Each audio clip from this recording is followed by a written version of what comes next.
Right, mega love shout out. Nag-dinner na ba ang lahat, mga kakabsat? Diyos ko po. Ito, pag-usapan naman natin to, kabsat, no? Isang pugante, mga kabsat, pag-usapan natin. Ito na, mga kabsat. Nakta po!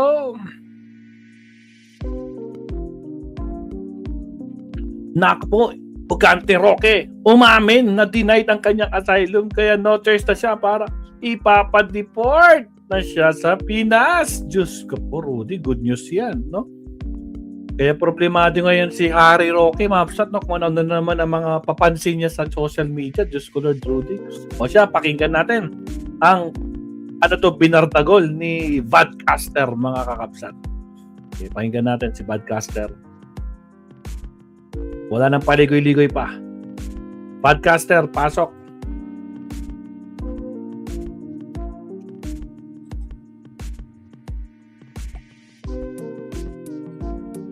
Bawasan natin yung background music. Buenos días, buenas tardes. Buenas tardes, damas y caballeros. Parang kinonfirma na nga ni Harry Roque Nako po. na talagang rejected na yung pangalawang political asylum petition niya Oh, sa Austria.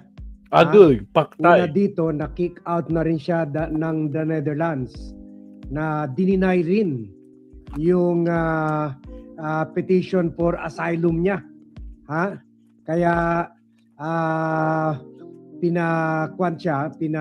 dineport siya papuntang Austria dahil ang Austrian government ang unang naglabas sa kanya ng visa na in-applyan niya sa Dubai kung saan nagtatago siya noon. Nako po. So merong parisiya sa European Union kung anong bansa Galing. nag-issue ng visa, sila ang responsable to ultimately i-deport ba yung unwanted alien. Yun. So weeks ago, ni-report na ni Interior Secretary John Vic Remulla na yun na nga, denied na nga yung political asylum application ni Harry Roque pati dito sa Vienna, Austria. At Saklap. matter of time na lang daw na arestuhin na si Harry Roque, Agoy. lalo na kung mailabas na Yung red notice. yung red notice sa kanya kasi obviously on appeal yung kampo ni Harry Roque. At ni-report nga natin noon na nag-hire siya ng lawyer na china-charge siya ng up to 50 pesos kung sa Pilipinas, 50,000 an hour. Ay, grabe. 50,000 an hour. Paldo. So, pero kahit kumuha na siya ng the best lawyer that money can buy, mukhang malabo pa rin ang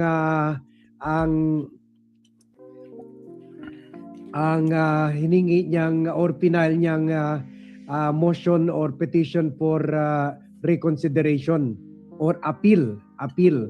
Dahil ngayon, siya na mismo sa social media post niya, siya na mismo sinabi na uuwi na talaga siya. Nako po. Pero of course, alam naman natin, ma-pride masyado si Harry Roque.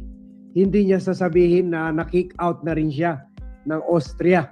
Ibanat. Sinabi lang niya, ang drama niya ngayon, uuwi na siya dahil may balak ang Marcos administration na ikulong si Sara Duterte.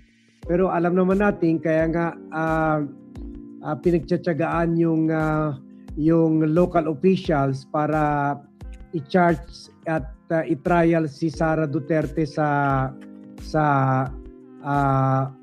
impeachment complaint ay dahil they recognize the fact and they admit to the fact na meron siyang immunity from suit just like President Bongbong Marcos. Kaya they are not suing her kasi matagal na sana kung wala siyang immunity from suit. 'Di ba? Sabi nila pagpasok pa lang sa pwesto ni Secretary ni Ombudsman Boying Remulla, sinabi niya i-review nila whether meron pa talaga siya immunity, pero at kung wala, kakasuhan nila ito ng plunder at malversation of public funds. Agoy. Tapos na sana ang boxing. Nakakulong na sana si Sara kung wala siyang immunity. Pero obviously, the fact na hindi pa rin siya kinasuhan nila Boying Remulla ngayon ng kasong plunder, ayan sana ang pinaka-the best. Kasuhan siya ng kasong plunder, kasuhan siya ng kasong rebellion, inciting to rebellion, inciting to sedition, at also malversation of public funds. Lahat yan, walang bail. So, I'm not sure sa inciting to sedition. Pero at least yung plunder and malversation of public funds, non-bailable talaga yun. So, sana tapos ng boxing kung ganun eh. Pero yun nga, obviously the government, even sila Boying Remulla, they have studied the case and they have determined na meron siyang immunity. That's why we are going through this very, very, very long process of subjecting Sara Duterte to impeachment. Una, pre-trial sa Justice Committee ng Kongreso, and then ngayon naman na trial proper sa Senado. Dahil nga hindi siya pwede kasuhan ng plunder. So pero ganun pa man, sinabi pa rin ni Harry Roque na ikukulong daw si Sara. Pwede yan kung ikukulong siya ng The Hague. Yan, walang immunity siya doon sa The Hague. Pero dito sa Pilipinas, medyo malabo yan. So nakikita natin, kaya pinost ni Harry Roque na uuwi na siya.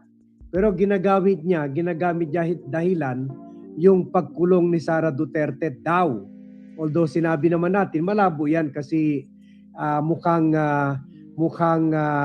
kahit sila Boying Remulla, naistabihan na nila ito at nakita nila na meron talaga siya immunity from suit and she can only be removed from power via impeachment, just like the president and other constitutional officials. So, Ragnarok Zero Global. Again, sa mga bagong pasok, huwag kalimutang mag-like and subscribe. Kaya itong sinasabi ni Harry Roque na uuwi siya dahil ikukulong si Sara ay kwan lang ito. Palusot. Excuse lang ito, face saving lang ito. He is just sinasalba lang niya yung sarili niya sa kahihiyan. Na sabihin na kick out siya at kaya bago daw siya maaresto, uuwi na lang siya. Agoy. So ito ang mensahe ni Harry Roque sa Facebook post niya. Sabi niya, uuwi na siya ng Pilipinas, haharapin niya yung mga kaso niya kung si Sara Duterte ay ikukulong ng Marcos administration. So siguro inuunahan na niya yung pag-aresto sa kanya. Kaya pinapalabas niya na uuwi siya out of support for Sara Duterte and out of patriotic reason. So, sabi ni Harry Roque, lawyer siya, alam niya na hindi naman pwede makulong si Sara. Pwede makulong si Sara kung after the vote ng impeachment at na-convict siya by 16 votes, na-convict siya. So, she will be removed from office na. Hindi na siya Vice President. Kung hindi na siya Vice President, doon na siya pwede kasuhan ng plunder and malversation of public funds and other related charges. Pero for now, habang Vice President siya, hindi pa pwede. Kaso lang, obviously, ginagamit ni Harry Roque si Sara para pagtakpan yung kahihiyan na 2 countries na naka-reject sa political asylum bid niya. Una, the Netherlands, and then ngayon, Austria. Sabi ni Harry Roque sa post niya, kung ikukulong nila si BP Sara, uuwi na po ako. at magpapakulong rin. Agoy. Hero ha. Oh. Sige. Nabilaukan Magpakahiro na ako ka, ang kay puganti Harry ka. Roque, nakaibigan din natin dati. Kung ikukulong nila si VP Sara, uuwi na po ako at magpapakulong rin. Makikibaka at makikiisa doon sa mga bagong bayani na tinanggap ang pagkakulong bilang kabayaran ng panindigan para sa bayan. Aba, piling ko si Rizal ha? Piling ko si Rizal ha? Sabi, ulitin natin ha? Yung bagong gimmick ni Harry Roque. Kung ikukulong nila si VP Sara, uuwi na po ako at magpapakulong rin. Makikibaka at makikiisa doon sa mga bagong bayani na tinanggap ang pagkakakulong bilang kabayaran ng panindigan para sa bayan. Aba, sasamahan daw niya. Sasamahan niya si Rodante Marcoleta, si Mike Defensor at si Jinggoy Estrada. Sama-sama na sila. At sabi niya, meron na daw siya na set na personal deadline Agoy. para uuwi na siya. Oh, sige, pauwi niya na. Baka ini-imagine niya magiging hero pa siya. Baka ma-execute sa tarmac. Kaya bantayan na natin yung mga airport. Ha? O baka iniisip ni Harry Roque na mas madali magtago dito. Nakita na niya si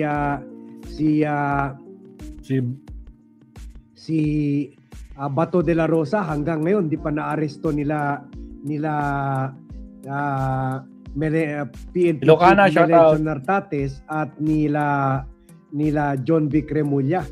Baka nakikita man Salamat. Thank you. may chance pa siya makatakas sa Sa mga bagong mga pasok dyan, palpak huwag ng kalimutang PNP mag-like and officials subscribe. kaysa sa Interpol, Interpol agents. Dagdag pa ni Harry Roque, abangan nyo po yan. Nagbigay na po ako ng deadline sa aking sarili. Wow! Kung kailan ko gagawin yan at tutuparin ko po yan. Uuwi na ako. Yan ha, abangan nyo po yan. Nagbigay na po ako ng deadline sa aking sarili kung kailan ko gagawin yan at tutuparin ko po yan. Uuwi ako. Wow ha, may deadline na daw siya. So obviously yung deadline niya, yung siguro kung yung appeal niya sa Austrian government ay na-reject at embes i-kick out na naman siya ng Austrian government sa pilitan ipasakay sa eroplano, siguro uuwi na lang siya para ipakita na hero pa siya. Alam naman niya dito na bibili yung bail eh. Salamat. Bail. Ilocana, shout out. Salamat. Thank you. Yung non-bailable na kaso ni Bong Revilla, nabigyan pa ng bail. So siguro nakikita ni Harry Roque May sa chance. dami niyang pera, galing sa Pogo, mas may chance pa siya mabigyan ng bail at matakasan yung justice system sa Pilipinas, kaysa dyan sa Austria in case makulong siya dyan, for being illegal alien. So don't be surprised kung one of these days mabalitaan nyo na lang na nakauwi na si Harry Roque, nasa naiya na at nag-turn over na yung sarili. Kwan pa niya, pinoproject pa niya yung sarili niya as a hero, samantala alam naman natin ginagawa lang niya itong bagong gimmick niya na uwi daw siya, magpakahero daw siya, magpakakulong daw siya. Alam naman natin ginagawa niya yan dahil he had reached the end of the road. Hindi na niya mabobola yung mga Austrian officials na sila sa pag-claim na meron siyang political persecution, samantala yung kaso niya ay human trafficking, na very sensitive yan sa Europa, very sensitive yan sa Euro countries. O, yun lang po. Yun lang po ang update natin dito kay Harry Roque. Please continue to monitor. Meron tayong mga tuloy-tuloy na vlogs at 6 o'clock, 7 o'clock, 8 o'clock, 9 o'clock, Aba, until 10 o'clock tonight. Okay? wow. Please watch out for that. Gawa Inoras- yan ng BAT team. So thank you very much everyone for watching. Thank you very much for joining me in this vlog. Good evening to all. Good And evening. See you in my next vlog. Salamat, Sir Bad. Nako po, sa mga gustong umuwi na si Harry Roque at harapin ang kaso niya dito, press 1 mga kakapsat. Diyos ko po. O ipa-deport na, press 1. Diyos ko Lord, overdue na yan. O siya, subtopic tayo. Puntaan natin si Professor. May bago siyang upload, Mavsat. Countdown tayo in 30 seconds. Here we go. Oy, sana? Nasaan na yung